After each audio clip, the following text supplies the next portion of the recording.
انسان زندگی میں جب جدوجہد کرتا ہے، کوشش کرتا ہے، وہ بہت سارے دنیاوی اسباب اختیار کرتا ہے، جتنی عقل اللہ نے دی ہوتی ہے اس عقل کا بھی وہ استعمال کرتا ہے، کوشش کرتا ہے کہ کچھ اچیو کر سکے زندگی میں، کچھ مقاصد کا حصول اسے میسر آئے۔ عزیز بھائیوں، ایک بات اپنے ذہن میں اچھی طرح بٹھا لیں اور لکھ لیں کہ زندگی میں جو کسی بندے کو کامیابی حاصل ہوتی ہے وہ رب تعالیٰ کی مدد سے حاصل ہوتی ہے۔ اگر رب تعالیٰ مددگار ہو تو پھر کوئی چیز بھی رستے میں رکاوٹ نہیں بنتی، اور اگر مالک کریم کو منظور نہ ہو تو انسان بہترین سیاستدان ہو، اچھا ایڈمنسٹریٹر ہو، اس کا ذہن بڑی وسعت رکھتا ہو، بڑی اچھی پلاننگ کرنا جانتا ہو، سارا کچھ ہو، تو بندہ ناکام ہو جاتا ہے۔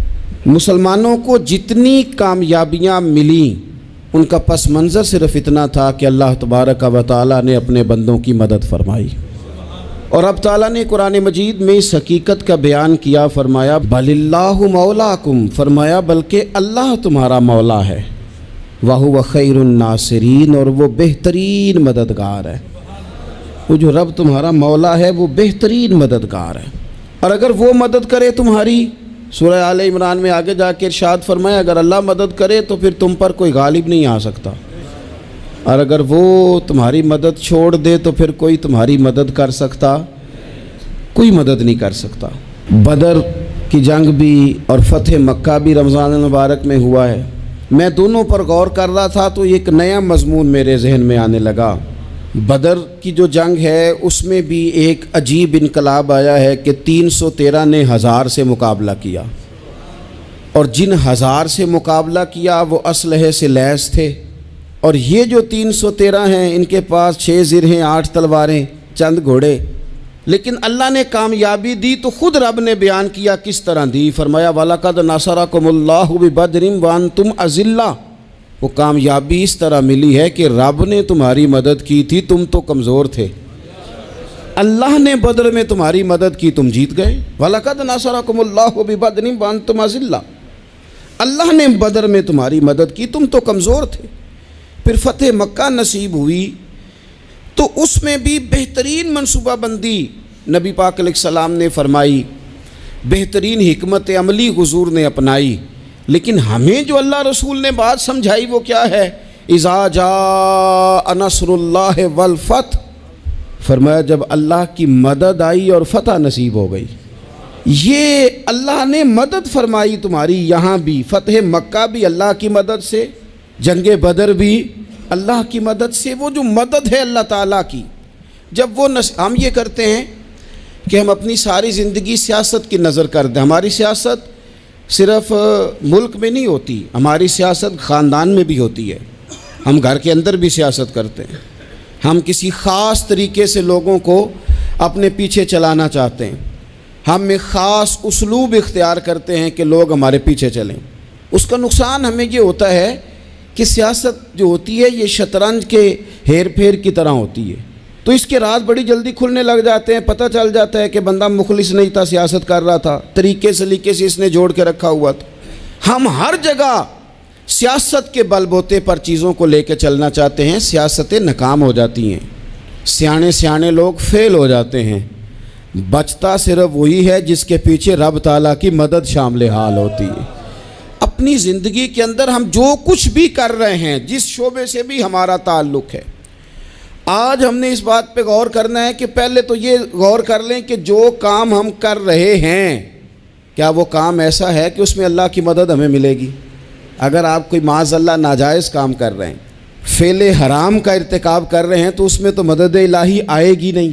پہلے تو یہ دیکھیں جو کر رہے ہیں وہ کام مدد الہی والا ہے، اور اگر اللہ تعالیٰ کی مدد والا وہ کام ہے پھر اس پر غور کریں کہ کیا ہم نے مالک سے مدد کا سوال کیا ہے، ہمیں مدد میسر آ رہی ہے۔ وہ میں نے بزرگوں سے ایک بات سنی تھی، وہ بڑی یاد رہ گئی۔ وہ فرمایا کرتے تھے قابلیت بھی بڑی چیز ہے لیکن قبولیت سب سے بڑی چیز ہے۔ قابل ہونا بھی بڑی بات ہے لیکن زیادہ بڑی بات یہ ہے کہ اس کی بارگاہ میں قبول بھی ہے کہ نہیں۔ اپنی زندگی میں اللہ کی مدد کی طرف بڑھیں، مالک کی مدد کا حصول اختیار کرنے کی کوشش کریں، اللہ کے ساتھ اپنے آپ کو جوڑیں۔ اگر اللہ کی مدد نصیب ہو، یہ جو ہم جتنا ڈرتے رہتے ہیں، سہمے رہتے ہیں، پریشان رہتے ہیں کوئی کیا کر دے گا، ہمارے ہاں نا ہر شعبے میں معاذ اللہ ایک مافیا ہے، الا ماشاء اللہ۔ وہ مافیا کہتا ہے میرے ساتھ ملو گے تو میں چلنے دوں گا، ورنہ میں نہیں چلنے دوں گا، مارکیٹ میں آ ہی نہیں سکتا فلانا بندہ، چونکہ یہاں ہمارا قبضہ ہے۔ اور میرے بھائی پھر بہت سارے لوگ جن کی نیتیں اور ارادے بڑے اچھے ہوتے ہیں شروع میں، وہ بھی اس مافیا کا شکار ہو جاتے ہیں اور ان کے رنگ میں رنگ جاتے ہیں۔ یاد رکھنا، کسی شخص کی بلیک میلنگ کا کبھی شکار نہ ہونا، کبھی کسی کی میٹھی اور مسجع مکفہ باتوں کا شکار نہ ہونا۔ کوئی کیا کر سکتا ہے اگر اللہ مددگار ہو تو؟ جس کو رب کریم اٹھانا چاہے اسے کوئی گرا سکتا ہے؟ ہم یہ ڈرے ڈرے سہمے پریشان فیصلہ کرنے کی طاقت نہیں، مجھے چلنا چاہیے کہ نہیں، اٹھنا چاہیے کہ نہیں، کرنا چاہیے، اٹھ باندھ کمر کیوں ڈرتا ہے؟ پھر دیکھ خدا کیا کرتا ہے۔ حضرت عبداللہ ابن عباس فرماتے ہیں میرے نبی پاک علیہ السلام نے میری تربیت فرمائی، حضور نے میری تربیت فرمائی، اور محبوب پاک علیہ السلام نے فرمایا عبداللہ یاد رکھنا، یہ نوجوان دوست میری بات لکھ لیں، پریشان لوگ میری بات لکھ لیں، جن کے پاس قوت فیصلہ نہیں وہ اس بات کو لکھ لیں۔ حضرت عبداللہ ابن عباس فرماتے ہیں میرے نبی پاک علیہ السلام نے مجھ سے فرمایا تھا عبداللہ سن، اگر ساری دنیا مل کے تیرا کوئی نفع کرنا چاہے کر نہیں سکتی جب تک میرے رب کی رضا نہ ہو، اور فرمایا ساری دنیا مل کے تیرا کچھ بگاڑنا چاہے تو عبداللہ بگاڑ نہیں سکتی جب تک رب کریم کی حکمت کا تقاضا نہ ہو۔ لوگوں سے ڈرنا، لوگوں کی طرف دیکھنا، ماحول دیکھ کے اپنے راہ کا تعین کرنا، ہر بندے کے خیالات کے مطابق ڈھلنے کی کوشش کرنا، فلانا نہ ناراض ہو جائے، فلانا نہ ناراض ہو جائے، وہ جس نے ہونا ہو جائے، بس رب رسول ناراض نہ ہو۔ اپنی زندگی میں اپنے مالک کو مولا جان کے، بل اللہ مولاکم، اللہ تمہارا مولا ہے، وَهُوَ خَيْرُ النَّاصِرِينَ، وہ بہترین مددگار ہے۔ توجہ جب بھی کریں رب کی جانب کریں، اپنے دل کا قبلہ درست رکھیں، سوچوں کے زاویے سیدھے رکھیں۔ میرے بھائی مالک جب بندوبست کر دے نا، جب مالک بندوبست کر دے پھر ایسا بندوبست کرتا ہے کہ لوگوں کے پاس نا چارہ نہیں رہتا۔ حضرت مریم رضی اللہ تعالی عنہا پاک باز تھیں، مسجد میں رہی تھیں، پر مالک کی حکمت کے تقاضے بڑے عجیب ہیں نا۔ پھر جناب مریم کو اللہ تعالیٰ نے بغیر شوہر کے اولاد عطا کر دی۔ یہ بات ہی ایسی تھی، وہ کسی نے کہا تھا کہ مخلوق تو فنکار ہے اس درجہ کے پل بھر میں، سنگے در کعبہ سے بھی اصنام تراشے، تم کون ہو کیا چیز ہے داغ کبابی، لوگوں نے تو مریم پہ بھی الزام تراشے۔ تو لوگوں نے کہا کدھر سے لے آئی بچہ، تیرا باپ تو ایسا نہیں تھا، کہاں سے لے آئی؟ اللہ کرے میں آپ کو سمجھا سکوں، ذرا اپنے آپ کو وہاں کھڑا کریں کہ ایک پاک باز عورت، پاک باپ کی بیٹی، طیب ماں کی بیٹی، اور اللہ کے گھر میں پرورش پانے والی خاتون، ایک وہ وقت اور ایک یہ وقت کہ اس عورت کو کٹہرے میں کھڑا کر کے پوچھا جا رہا ہے کہ معاذ اللہ تیری گود میں بچہ جائز نہیں ہے، کہاں سے لائی ہے؟ اب خود سے صفائیاں بندہ کتنی کو دے، کتنی کو وضاحتیں کرے۔ اور میں نے تو اپنی زندگی میں دیکھا ہے زیادہ وضاحت دینے والے کو بھی لوگ جھوٹا سمجھنے لگ جاتے ہیں، زیادہ وضاحت دینے پر بھی لوگ کمزوری کا اظہار سمجھتے ہیں کہ کمزور پڑ گیا۔ آپ صلح کی کوشش کرتے ہیں، سامنے والا بزدل سمجھ لیتا ہے، زیادہ وضاحتیں بھی کمزور کر دیتی ہیں۔ اب حضرت مریم کو کٹہرے میں کھڑا کر کے کہا بچہ کس کا ہے؟ تو پھر خدا بندوبست جب کرے، اللہ جب مددگار ہو، تو پھر حضرت مریم کی گواہی درختوں سے نہیں دلوائی، اس نے پتوں سے نہیں دلوائی، پھر فرشتے نہیں بھیجے۔ حضرت مریم کہنے لگی مجھ سے نہ پوچھو، وہ جو پنگوڑے میں ہے اسی سے پوچھ لو، ان سے پوچھو نا، وہ کون ہے پوچھ لو، ان سے کر لو سوال۔